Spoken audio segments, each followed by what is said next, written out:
नमस्कार आदाब दोस्तों, तो चले आज फिर हम आप लोगों के लिए लाए देश और दुनिया की तमाम ताजा बड़ी खबरें, ब्रेकिंग न्यूज हेडलाइंस, एक एक करके तमाम बड़ी खबरें आपके सामने रखेंगे। सबसे पहली और बड़ी खबर में आपको बताएंगे दोस्तों कि ह्यूमन राइट वॉच की एक और रिपोर्ट ने मोदी सरकार को चौंका दिया है। खबर यह है कि साल 2023 में भाजपा की नीतियों के कारण भारत में फसाद और अधिकारों का हनन हुआ है। इसको लेकर के बड़ा खुलासा हुआ है जो आगे आपको बताएंगे। साथ ही साथ अगली बड़ी खबर में आपको बताएंगे दोस्तों कि असम की बीजेपी सरकार ने फिर एक बार समान नागरिक संहिता यानी यूनिफॉर्म सिविल कोड को लेकर के एक बहुत बड़ा प्लान तैयार किया है। आगे इसकी भी जानकारी देंगे। साथ ही साथ अगली बड़ी खबर में आपको बताएंगे दोस्तों कि भारत में जिस तरीके से लगातार हिंदू मुसलमानों के बीच कुछ संगठन से जुड़े हुए लोग नफरत फैला रहे हैं, इसका अब असर भी दिखना शुरू हो गया है। लाइव टीवी पर आकर के लोग अब इस बात को कह रहे हैं कि धर्म के नाम पर जो नफरत फैलाई जा रही है उसका असर आम लोगों की जिंदगियों पर पड़ रहा है। किस तरीके से इसका वीडियो भी हम आगे आपको दिखाएंगे। साथ ही साथ अगली बड़ी खबर में आपको बताएंगे दोस्तों इंटरनेशनल यानी आईसीजे कोर्ट में इजराइल को लगा बहुत बड़ा झटका।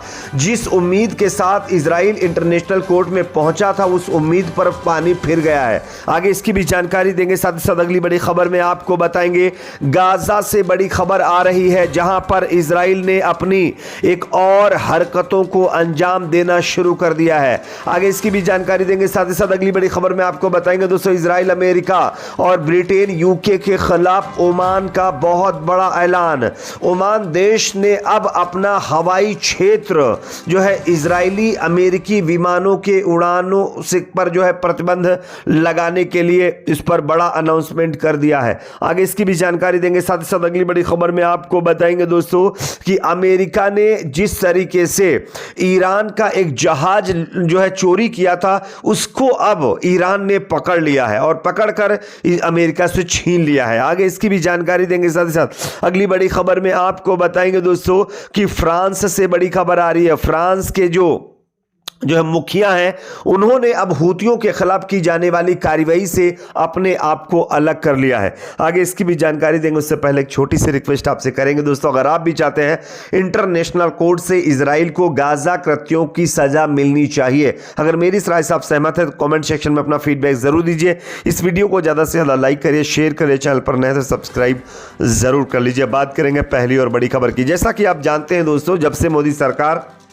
सत्ता में आई है तब से यह दावा किया जाता है कि भाई सबको अपना अपना हक मिल रहा है, सबके लिए कानून व्यवस्थाएं इक्वल हैं। लेकिन दोस्तों यहाँ पर जो ह्यूमन राइट वॉच की नई रिपोर्ट सामने आई है ना, वो चौंकाने वाली है। मैं आपको खबर दिखा रहा हूँ, देख सकते हैं। मानव अधिकार संगठन ह्यूमन राइट वॉच ने अपनी एक रिपोर्ट में कहा है कि भारत में भाजपा सरकार के कार्यकाल में भेदभावपूर्ण और विभाजनकारी नीतियों के कारण अल्पसंख्यकों के खिलाफ फसाद में बढ़ोतरी हुई है।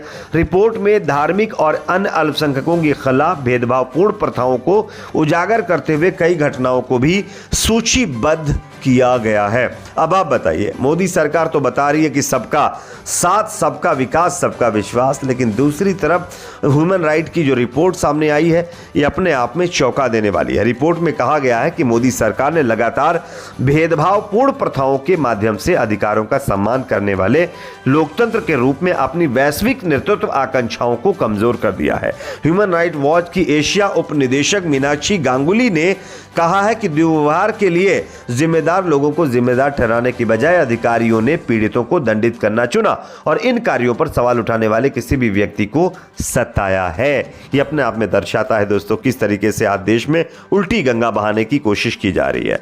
अगली खबर की बात करेंगे जो कि सामने आ रही है असम से, जहां पर असम की बीजेपी सरकार ने समान नागरिक संहिता यानी यूनिफॉर्म सिविल कोड कानून को लेकर एक बड़ा ऐलान किया है। खबर स्क्रीन पर आप देख सकते हैं। बताया जा रहा है कि आदिवासियों के सम्मान का हवाला देते हुए असम की सरकार ने अब समान नागरिक संहिता कानून पर यह अनाउंसमेंट किया है। असम के मुख्यमंत्री हेमंत बिस्व शर्मा ने कहा है कि असम समान नागरिक संहिता को लागू करेगा, लेकिन इसका स्वरूप अन्य भाजपा शासित राज्यों में अमल में लाए जा रहे मॉडल से अलग होगा। इसमें कुछ संशोधनों के साथ आदिवासी समुदाय को छूट दी जाएगी, यानी कि जो आदिवासी समुदाय के लोग हैं उनको इसमें छूट देने की बात कही जा रही है। अब सवाल यह खड़ा होता है कि देश में कहा जा रहा है कि यूनिफॉर्म सिविल कोड कानून लाया जाएगा तो सबके लिए इक्वल चीजें होंगी, कानून इक्वल होगा।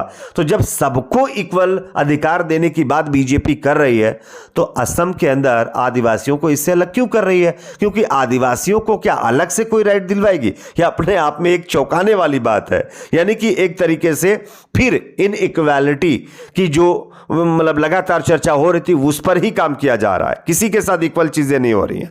अगली खबर की बात करेंगे जो कि सामने आ रही है। देश में लगातार नफरत जिस तरीके से लोगों में भरी जा रही है उसका असर भी देखने को मिल रहा है। स्क्रीन पर खबर देख सकते हैं। न्यूज़ 24 पर एक युवक ने बताई देश की सच्चाई। बोला मुसलमान नाम से काम मिलना मुश्किल हो रहा है, पहले का समय बहुत अच्छा था। देखिए आप, धर्म के नाम पर लोगों को बांट दिया गया है। आज अगर कोई मुसलमान है, अगर हिंदू के पास जाके काम मांगता है उसको काम नहीं मिलता है। अगर कोई हिंदू है, अगर मुसलमान के पास जाता है तो कोई मतलब कभी कभी ऐसे मुसलमान भी उसके सामने पड़ जाते हैं जो उसको काम नहीं देते। तो इस तरीके से लोगों में एक नफरत भर दी गई है जिसका असर आम लोगों पर पड़ता हुआ दिखाई दे रहा है। अगली खबर की बात करेंगे जो कि सामने आ रही है। आईसीजे कोर्ट यानी इंटरनेशनल कोर्ट में इजराइल को जबरदस्त झटका लगा। इजराइल ने जो सोचा था वो कहीं ज्यादा हुआ है दोस्तों। इजराइल को यह उम्मीद थी कि इंटरनेशनल कोर्ट में साउथ अफ्रीका की जो याचिका है, जो इजराइल के खिलाफ याचिका लगी हुई है, उसमें कुछ ही देश जो है साउथ अफ्रीका का सपोर्ट करेंगे। लेकिन दोस्तों अब जो सपोर्ट करने वालों की सूची जारी हुई है वो चौंकाने वाली है। खबर ये सामने आ रही है कि लगभग 30 से ज्यादा देशों ने साउथ अफ्रीका की याचिका का सपोर्ट कर दिया है, जिसमें मैं स्क्रीन पर आपको इसकी लिस्ट दिखा रहा हूं, आप देख सकते हैं। Bolivia, Belgium, Maldives, Venezuela, Namibia, Afghanistan, Albania, Azerbaijan, Bahrain, Bangladesh, Benin, संयुक्त अरब अमीरात यानी UAE, Brunei, Burkina Faso, Algeria, Djibouti, Chad, Indonesia, Morocco, Cote d Ivoire, फिलिस्तीनी, गैम्बान, Gambia, Guinea Bissau, Guyana, Iraq, Iran, Cameroon, Qatar, Kazakhstan और इसी के साथ साथ जो है यहाँ पर Kyrgyzstan, Comoros, Kuwait, Libya, Lebanon, Maldives, Malaysia, Mali, मिस्र, मॉरिटानिया और Mozambique, Niger, Nigeria, Uzbekistan, Pakistan, Senegal और Sierra Leone, Somalia, Sudan, Suriname, Syria, सऊदी अरब, तजाकिस्तान, टोंगो, ट्यूनीशिया, तुर्की, तुर्कमेनिस्तान और युगांडा, ओमान, जॉर्डन, यमन शामिल है। इन तमाम देशों ने इजराइल के खिलाफ साउथ अफ्रीका वाली याचिका का सपोर्ट किया है और आप समझ सकते हैं कि अब इजराइल का इंटरनेशनल कोर्ट में क्या होगा। अगली खबर की बात करेंगे जो कि सामने आ रही है। गाजा के अंदर एक बार फिर इजराइल ने अपनी हरकतों को अंजाम देना शुरू कर दिया है। खबर आ रही कि गाजा के अंदर इंटरनेट सेवा को फिर एक बार बंद कर दिया गया है।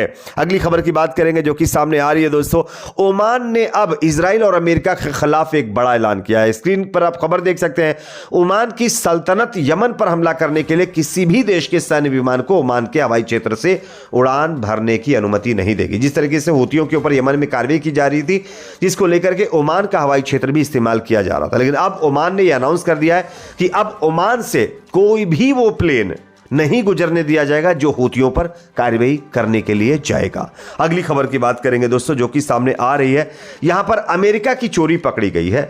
अमेरिका ने कुछ दिन पहले बताया जा रहा कि ईरान के एक जहाज को जब्त कर लिया था, जिसमें से लगभग 1 मिलियन बैरल तेल भी जब्त कर लिया था। खबर यह आ रही है कि कल ईरान ने यह जहाज अमेरिका से छीन लिया है, क्योंकि अमेरिका ने चोरी करके इसका नाम बदला, इसका कलर चेंज करके यूज कर रहा था और अब ईरान ने यह जहाज अमेरिका से छीना है दोस्तों। अगली खबर फ्रांस से आ रही है। फ्रांस के जो मुखिया हैं उन्होंने साफ तौर पर हूतियों के खिलाफ की जाने वाली कार्रवाई के ऑपरेशन से अपने आप को अलग करने का ऐलान कर दिया है। इस पर आपकी क्या राय, कमेंट सेक्शन में बताइए। वीडियो को लाइक शेयर, चैनल को सब्सक्राइब जरूर करें।